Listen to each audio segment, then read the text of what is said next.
1926년 한 여성이 마지막으로 부른 노래가 있습니다. 이 노래를 들어본 적이 있으십니까? 일제강점기 조선의 청년들은 어디에도 희망을 찾을 수 없었습니다. 우울한 시대 속 한 여성이 무대 위에서 마지막 노래를 남겼습니다. 비극적 운명을 예견한 듯한 멜로디. 그리고 역사 속으로 사라진 한 여성의 목소리. 그녀는 조선 최초의 가수 윤심덕입니다. 그리고 그녀가 남긴 단 하나의 노래 사이찬미. 이 노래는 100년이 지난 지금도 사람들의 가슴을 울리고 있습니다.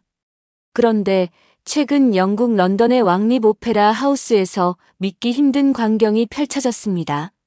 세계적인 음악의 도시인 런던에서 윤심덕의 사이찬미가 울려 퍼진 것입니다. 더욱 충격적인 것은 그 주인공이 금발의 영국인 성악가라는 점. 우리나라 최초의 가수 윤심덕의 노래를 한국말이 서툰 영국 여성이 부르고 있었습니다. 근데 이상했습니다.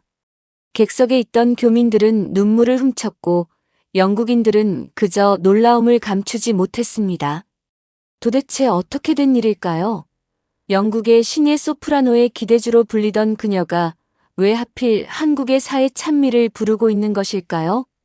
그 시작에는 한국 전쟁의 아픔을 간직한 한 할머니의 놀라운 사연이 있었습니다. 런던의 상징적인 건축물 중 하나인 왕립 오페라 하우스는 평소와는 다른 특별한 분위기에 휩싸여 있었어요.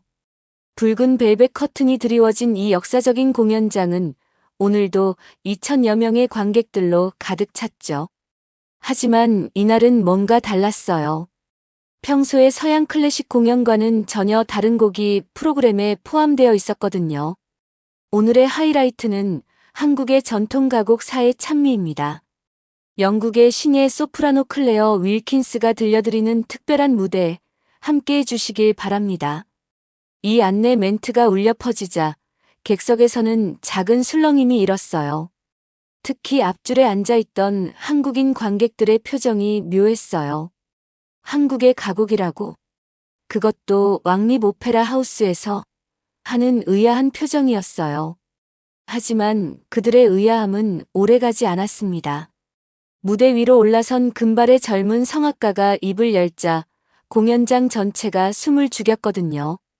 완벽한 한국어 발음으로 노래가 시작된 거예요. 광막한 광야에 달리는 인생아. 첫 소절부터 관객들은 이상한 감동에 사로잡혔다고 해요. 노래의 의미는 알 수 없었지만 그 안에 담긴 깊은 감정이 가슴 깊숙이 전해졌기 때문이죠. 특히 객석 뒤쪽에 자리 잡고 있던 한국 교민들의 반응이 놀라웠어요. 처음에는 그저 신기한 듯 바라보다가 노래가 중반을 향해 갈수록 하나둘씩 눈시울을 적시기 시작했거든요. 저는 그날 공연장의 분위기를 절대 잊을 수 없어요. 공연을 관람했던 한 교민은 이렇게 말했죠. 처음에는 그저 서양인이 부르는 우리 노래구나 싶었는데 노래가 진행될수록 무언가가 가슴을 파고 들더라고요.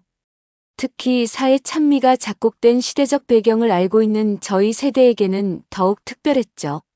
실제로 이 노래는 단순한 가곡이 아니었어요. 1926년 일제강점기 시절 작곡된 우리나라 최초의 대중가요였죠. 더구나 이 노래를 작곡하고 불렀던 윤심덕의 비극적인 생애를 알고 있는 한국인들에게는 더욱 깊은 의미로 다가왔을 거예요. 공연이 끝나고 무대에 다시 선 클레어 윌킨스는 관객들의 기립박수를 받았어요. 특히 놀라웠던 건 박수 소리와 함께 곳곳에서 들려오는 훌쩍임이었고 서양인들도 노래의 의미는 몰랐지만 그 슬픔과 아름다움은 충분히 전달된 것 같았어요. 오늘 이 무대를 준비하면서 저는 많은 것을 배웠습니다. 클레어는 관객들을 향해 이렇게 말했죠. 이 노래는 100년 전 한국에서 태어났지만 오늘 이 자리에서 보여주신 여러분들의 반응처럼 진정한 예술은 국경도 시간도 초월할 수 있다는 걸 깨달았습니다. 그녀의 말이 끝나자 다시 한번 우레와 같은 박수가 터져 나왔어요. 이날의 공연은 단순한 음악회가 아니었죠. 100년의 시간을 뛰어넘어 한국의 아픈 역사와 감동이 서양의 클래식 무대에서 새롭게 부활한 순간이었던 거예요. 클레어 윌킨스의 이야기는 런던 교회의 평화로운 주택가에서 시작됩니다. 1995년생인 그녀는 어린 시절부터 음악적 재능을 보였다고 해요. 특히 성악에 대한 재능이 뛰어나 일찍부터 왕립음악원의 영재 프로그램에 선발되기도 했죠. 하지만 그녀가 사회 찬미를 부르게 된 계기는 음악과는 전혀 관계없는 곳에서 시작됐어요. 2001년 봄 6살이던 클레어의 옆집에 한 한국인 할머니가 이사를 오셨어요. 김정희 할머니였죠. 처음에는 정말 무서웠어요. 말씀도 잘 안 통하시는 데다 냄새나는 음식을 자주 해드시고, 게다가 할머니 댁에서는 늘 제가 한 번도 들어본 적 없는 이상한 노래가 흘러나왔거든요. 클레어와의 첫 만남은 우연한 사고로 시작됐어요. 어느 날 클레어가 학교에서 돌아오는 길에 갑자기 비가 쏟아졌죠. 우산도 없이 흠뻑 젖어 있는 클레어를 본 김정희 할머니는 망설임 없이 그녀를 집 안으로 데려갔어요. 할머니는 말씀은 잘 못하셨지만 따뜻한 차를 끓여주시고 수건으로 머리도 닦아주셨어요. 그리고 처음 먹어보는 달달한 약과도 주셨죠. 그때부터였을까요? 할머니가 조금씩 친근하게 느껴지기 시작했어요. 클레어의 부모님은 모두 바쁜 직장인이었고 아침 일찍 출근했다가 늦은 밤에 돌아오는 생활이었어요. 특히 엄마는 간호사였다 보니 야간 근무가 잦았어요. 그래서 클레어는 방과 후면 주로 김정희 할머니 댁에서 시간을 보내게 됐죠. 시간이 지날수록 둘의 관계는 특별해졌어요. 할머니는 클레어에게 한국 전통놀이를 가르쳐 주셨어요. 공기놀이, 윷놀이, 그리고 딱지치기까지. 영국에서는 볼 수 없는 색다른 놀이들이었죠. 클레어는 특히 공기놀이를 좋아했는데 처음에는 서툴렀지만 곧 할머니보다 더 잘하게 됐다고 해요. 재미있는 에피소드도 있었죠. 한 번은 클레어가 학교 숙제로 우리 가족 소개하기 발표를 준비해야 했는데 당연히 김정희 할머니도 포함시켰어요. 우리 가족을 소개합니다. 아빠, 엄마, 그리고 우리 한국 할머니.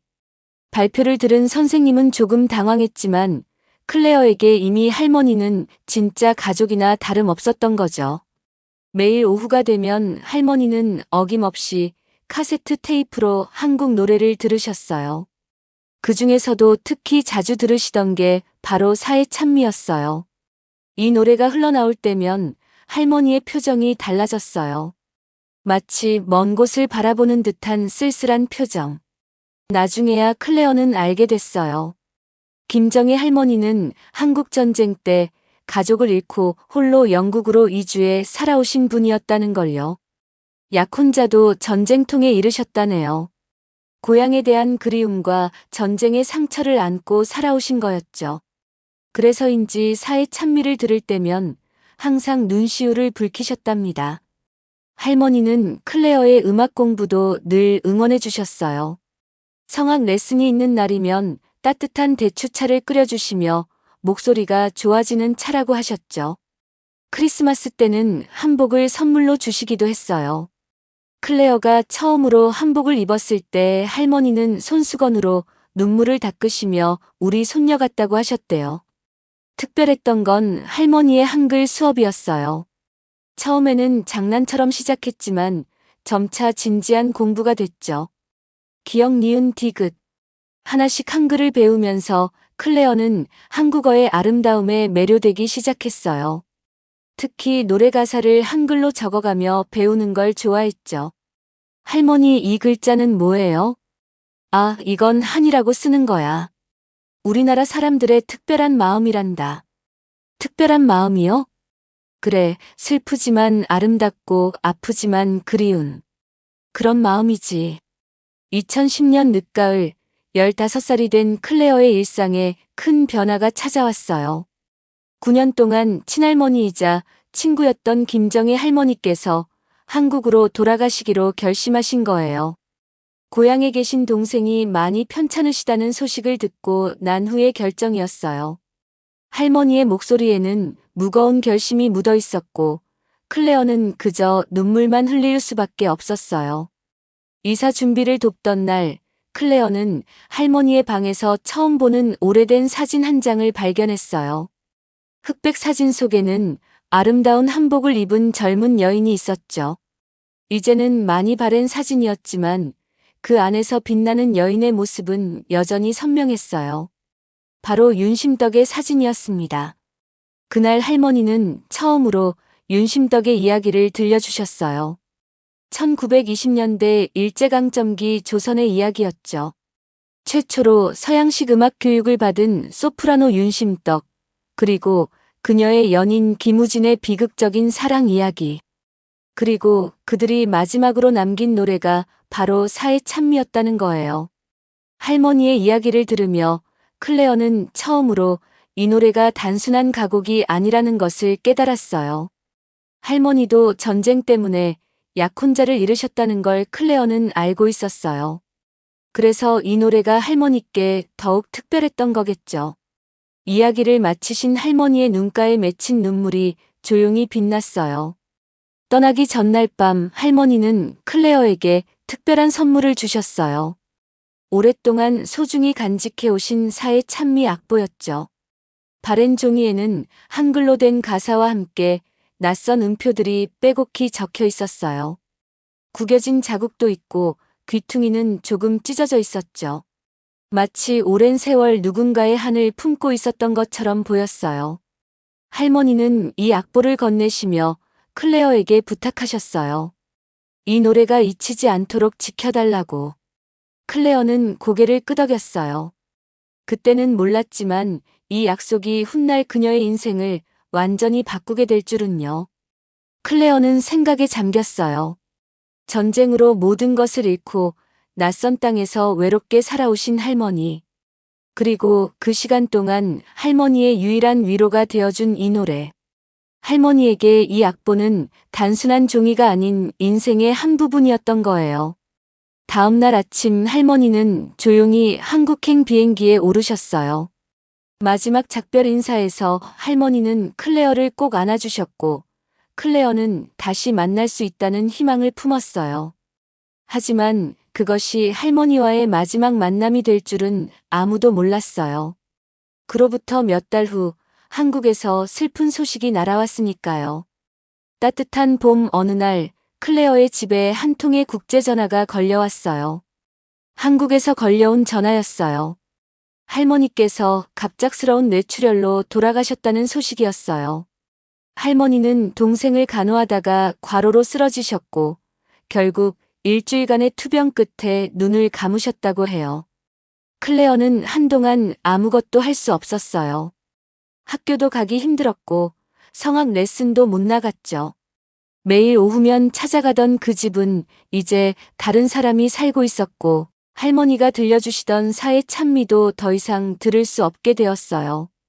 할머니와의 약속을 지키고 싶은데 어떻게 해야 할지 모르겠어요. 악보를 보며 클레어는 매일 밤 눈물을 흘렸어요. 한글로 적힌 가사는 아직도 잘 읽을 수 없었고 곡조도 제대로 부를 수 없었죠. 그러던 어느 날 클레어는 충동적인 결심을 하게 됩니다. 여름방학을 이용해 한국을 방문하기로 한 거예요. 부모님은 처음에는 반대하셨지만 클레어의 간절한 마음을 이해해 주셨죠. 이건 단순한 여행이 아니에요. 제가 할머니께 한 약속을 지키기 위한 첫걸음이에요.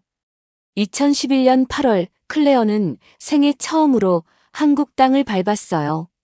서툰 한국어로 이것저것 물어가며 할머니가 마지막으로 살았던 서울의 작은 동네를 찾아갔죠. 할머니의 동생분을 만나 이야기를 나누면서 클레어는 더 많은 것들을 알게 되었어요. 할머니의 젊은 시절 이야기, 전쟁통에 약혼자를 잃은 이야기, 그리고 홀로 영국으로 건너가 평생을 보내신 이야기까지. 언니는 늘 사회 찬미를 들으셨어요. 그 노래가 자신의 이야기 같다고 하셨죠. 할머니의 동생은 눈시울을 붉히며 말씀하셨어요. 윤심떡 씨가 그랬던 것처럼 언니도 사랑하는 사람을 잃었으니. 클레어는 그곳에서 우연히 한 노인을 만나게 됩니다. 그분은 한국 전통음악을 연구하는 교수님이셨는데 사회 찬미에 대해 깊이 있는 설명을 해주셨어요. 사회 찬미는 단순한 이별의 노래가 아닙니다. 일제강점기 우리 민족의 슬픔과 한이 담긴 노래죠. 윤심떡이 이 노래를 작곡했을 때 그녀는 자신의 운명을 예감했는지도 모릅니다. 교수님의 설명을 들으며 클레어는 이 노래가 가진 진정한 의미를 조금씩 이해하기 시작했어요. 개인의 사랑 이야기를 넘어 한민족의 아픔과 그리움이 담긴 노래라는 걸요. 한국에서의 이주가는 클레어에게 특별한 시간이었어요. 할머니의 흔적을 따라가며 그녀는 점점 더 깊이 이 노래의 세계로 빠져들었죠. 한국어도 본격적으로 배우기 시작했고 전통 음악에 대해서도 공부했어요. 서울의 한 음악학원에서는 한국 전통 발성법도 배웠어요. 서양식 성악과는 전혀 다른 창법이었죠. 처음에는 어색했지만 이 발성법이 사회 찬미의 진정한 감정을 표현하는데 꼭 필요하다는 걸 깨달았어요. 할머니, 이제 조금은 알 것 같아요. 왜 이 노래를 그토록 사랑하셨는지. 할머니의 묘수 앞에서 클레어는 조용히 눈물을 흘렸어요. 그리고 그곳에서 새로운 약속을 했죠. 이 노래를 제가 평생 지키겠습니다. 그리고 전 세계에 들려주겠어요. 할머니의 이야기도, 윤심떡의 이야기도, 그리고 이 노래에 담긴 모든 분들의 이야기도. 한국에서 돌아온 클레어는 완전히 달라져 있었어요. 이제 그녀에게는 분명한 목표가 생겼으니까요. 사회 찬미를 통해 잊혀진 역사를 되살리고 그 안에 담긴 깊은 감동을 전 세계에 전하는 것. 그것이 바로 할머니께 드리는 가장 아름다운 선물이 될 거라고 믿었어요. 2011년 늦여름, 한국에서 돌아온 클레어는 곧바로 사회 찬미 연습에 몰두했어요. 하지만 이는 그녀가 지금까지 배워온 모든 음악적 경험과는 완전히 다른 도전이었죠. 왕립음악원에서 배운 서양 성악 기법으로는 이 노래가 가진 깊은 감정을 제대로 표현할 수 없다는 걸 깨달았거든요. 이상하네요. 음정도 정확하게 내고 있고 발음도 틀리지 않았는데 뭔가가 부족해요. 성악 선생님도 고개를 갸우뚱하셨죠. 기술적으로는 완벽한데 영혼이 없어. 마치 빛바랜 사진처럼. 클레어는 매일 밤 할머니가 남겨주신 카세트 테이프를 들었어요. 윤심떡의 원곡도 찾아 들었죠. 두 버전 모두 음질은 좋지 않았지만 그 안에 담긴 깊은 감정은 선명하게 전해져 왔어요. 특히 한국에서 배웠던 전통 발성법을 떠올리며 소리 하나하나에 담긴 의미를 이해하려 노력했죠. 런던 외곽의 한인회관에서 한국어 수업도 시작했어요. 매주 토요일마다 꼬박꼬박 다니면서 한글을 배웠죠. 특히 가사의 의미를 정확히 이해하는 것이 중요하다고 생각했거든요. 한국어 선생님은 클레어의 열정에 깊은 감동을 받으셨대요. 광막한 광야에 달리는 인생아. 가사 한 구절 한 구절을 파고들수록 이 노래는 단순한 이별가가 아니라는 걸 더욱 깊이 이해하게 됐어요. 일제강점기를 살았던 한 여인의 한이자 전쟁으로 모든 것을 잃은 할머니의 그리움이었고 누군가의 아픔이기도 했죠. 하지만 난관도 있었어요. 왕립음악원 교수님들 중에는 클레어의 도전을 못마땅하게 여기는 분들도 계셨죠. 왜 하필 동양 가곡인가요?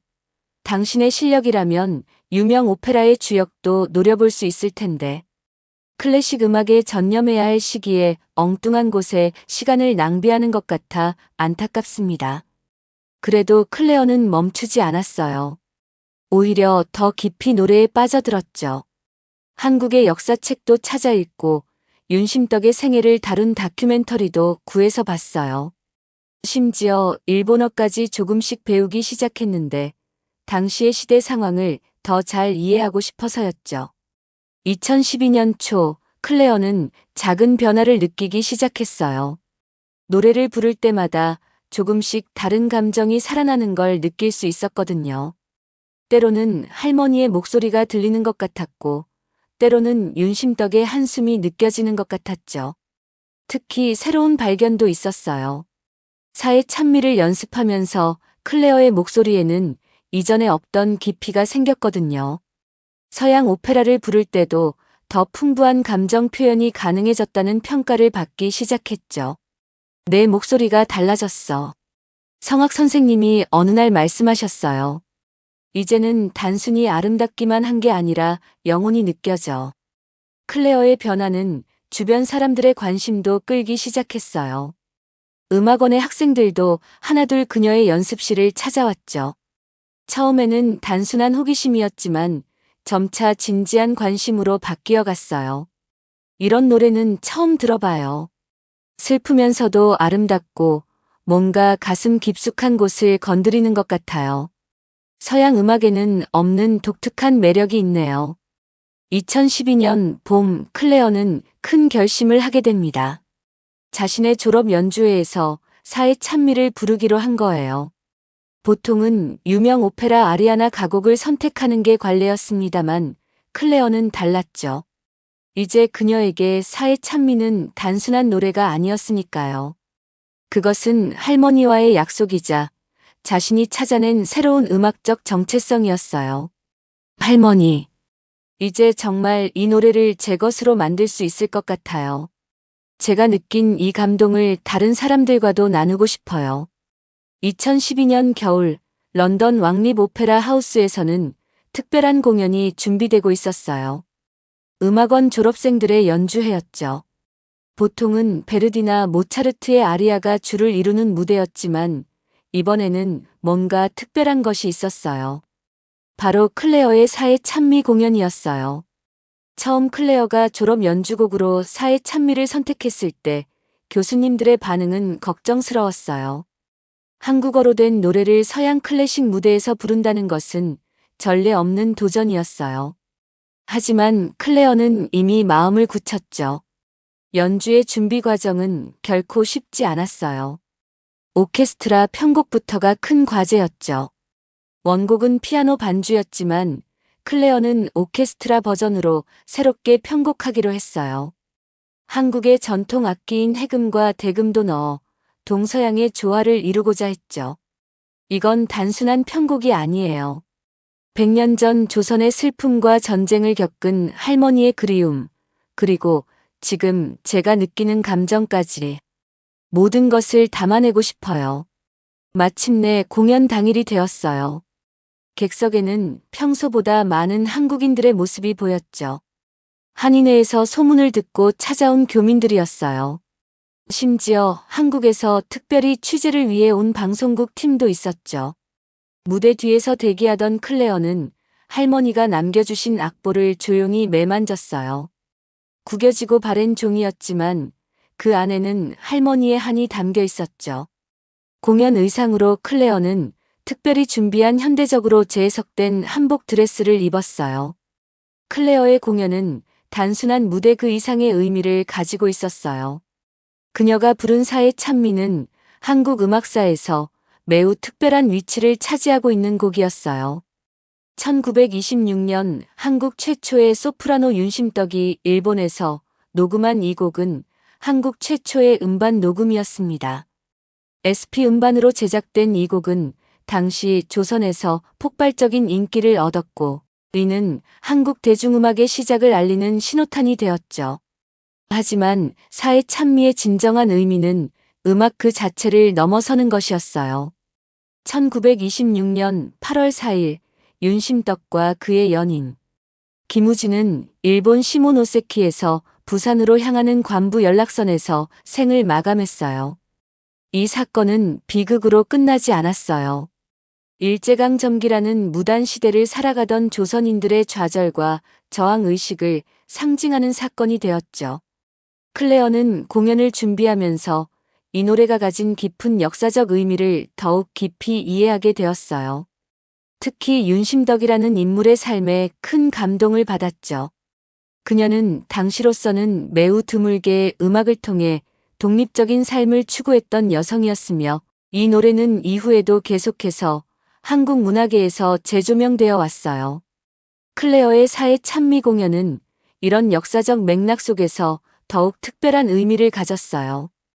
한국 최초의 여성 성악가가 부른 노래를 약 100년 후 영국의 젊은 여성 성악가가 재해석한다는 것은 단순한 우연 이상의 의미가 있었죠. 특히 이 공연은 사회 찬미가 가진 음악적 가치를 새롭게 조명하는 계기가 되었어요. 한국 근대 가곡의 시작을 알린 이 곡이 서양 클래식 무대에서 새로운 생명력을 얻게 된 거였죠.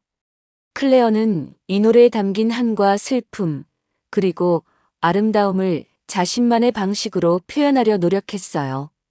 영국의 음악 평론가들은 클레어의 공연이 동서양 음악의 만남이라는 점에서 큰 의미가 있다고 평가했어요.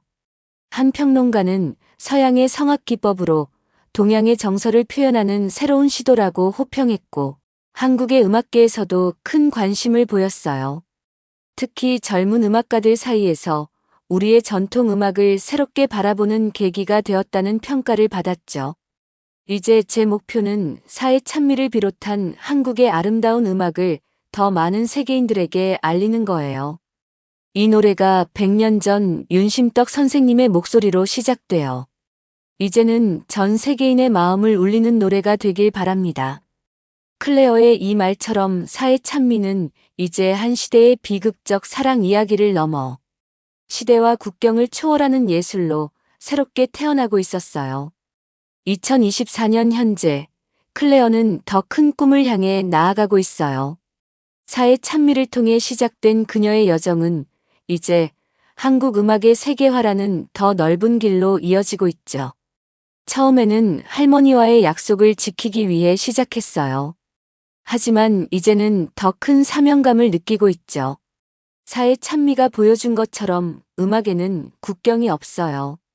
진정한 감동은 언어와 문화의 벽을 넘어서는 법이니까요. 클레어는 이제 한국의 다양한 전통 음악과 현대 음악을 서양의 무대에 소개하는 작업을 하고 있어요. 특히 젊은 한국 작곡가들과의 협업을 통해 새로운 시도를 이어가고 있죠. 한국의 정서를 서양 클래식의 언어로 재해석하는 작업은 음악계에 신선한 바람을 일으키고 있어요. 할머니께서는 늘 말씀하셨어요. 사회 찬미는 슬픔의 노래가 아니라 살아있는 사람들에게 위로를 주는 노래라고. 저도 이제 그 말씀의 의미를 온전히 이해할 수 있을 것 같아요. 런던의 한 공연장에서 클레어는 한국의 젊은 음악도들을 위한 마스터 클래스도 진행하고 있어요. 그녀가 걸어온 길이 이제는 다른 이들에게 영감이 되고 있는 거죠. 음악은 우리의 마음을 열어주는 열쇠예요. 제가 사회 찬미를 통해 한국의 마음을 이해하게 된 것처럼 이제는 더 많은 사람들이 서로의 문화를 이해하고 공감하는 다리가 되었으면 해요. 클레어의 꿈은 점점 더 현실이 되어가고 있어요. 그녀의 이야기는 단순한 성공담이 아닌 문화와 세대를 넘어서는 진정한 소통의 가능성을 보여주고 있죠. 할머니가 남겨주신 낡은 악보는 이제 클레어의 연주실에서 가장 소중한 자리를 차지하고 있어요. 그 악보는 단순한 종이가 아닌 세대와 문화를 이어주는 특별한 매개체가 된 거죠. 음악은 우리의 영혼을 움직이는 힘이 있어요. 그래서 저는 앞으로도 계속해서 이 다리를 만들어가고 싶어요. 한국과 세계를 잇는, 과거와 현재를 잇는, 그리고 서로 다른 마음들을 잇는 다리를. 이제 클레어의 새로운 여정이 시작되고 있어요. 그리고 그 여정의 시작점에는 늘 사회 찬미가 있을 거예요. 100년의 시간을 넘어 한 할머니의 사랑을 통해 그리고 한 젊은이의 열정으로 다시 태어난 이 특별한 노래가 말이죠. 100년의 시간을 넘어 지금도 여전히 우리의 가슴을 울리는 사회 찬미. 일제강점기의 아픔 속에서 탄생한 이 노래가 이제는 전 세계 음악인들의 주목을 받고 있다는 사실이 놀랍지 않으신가요? 런던 왕립 오페라 하우스에서 울려 퍼진 우리의 노래. 서양의 귀족적인 클래식 무대에서 한복을 입은 금발의 영국 소녀가 한국어로 사회 찬미를 부르는 모습을 보면서 우리 문화의 위대함을 다시 한번 느낄 수 있었습니다. 윤심떡 선생님의 사회 찬미는 단순한 노래가 아닙니다. 그 안에는 우리 민족의 한과 슬픔, 그리고 그것을 승화시킨 아름다움이 담겨 있죠. 그리고 그 진정성은 시간과 국경을 넘어 클레어 윌킨스라는 한 영국 소녀의 마음을 움직였고 전 세계 청중들의 가슴을 울렸습니다. 한국 전쟁의 비극을 겪고 낯선 땅에서 평생을 보내신 할머니께서 사회 찬미라는 우리의 노래를 통해 마음의 위로를 받으셨다는 점, 그리고 그 노래가 다시 한 영국 소녀를 통해 새롭게 태어나 세계인들의 찬사를 받게 되었다는 점, 이것이야말로 우리 문화의 저력이 아닐까요? 우리의 문화와 예술은 이제 더 이상 한반도에만 머무르지 않습니다. K-팝, 한식, 한복, 그리고 이렇게 사회 찬미까지 우리의 문화유산은 세계인들의 마음을 사로잡고 있습니다. 그리고 그 속에는 항상 우리 고유의 정서와 혼이 살아 숨쉬고 있죠. 오늘도 긴 영상 시청해주셔서 진심으로 감사드립니다. 앞으로도 이렇게 잊혀져가는 우리의 소중한 이야기들, 그리고 세계 속에서 빛나는 우리 문화의 모습들을 계속해서 소개해드리도록 하겠습니다. 여러분의 구독과 좋아요는 영상 제작에 큰 힘이 됩니다. 다음 영상에서는 또 다른 감동적인 이야기로 찾아뵙겠습니다. 고맙습니다.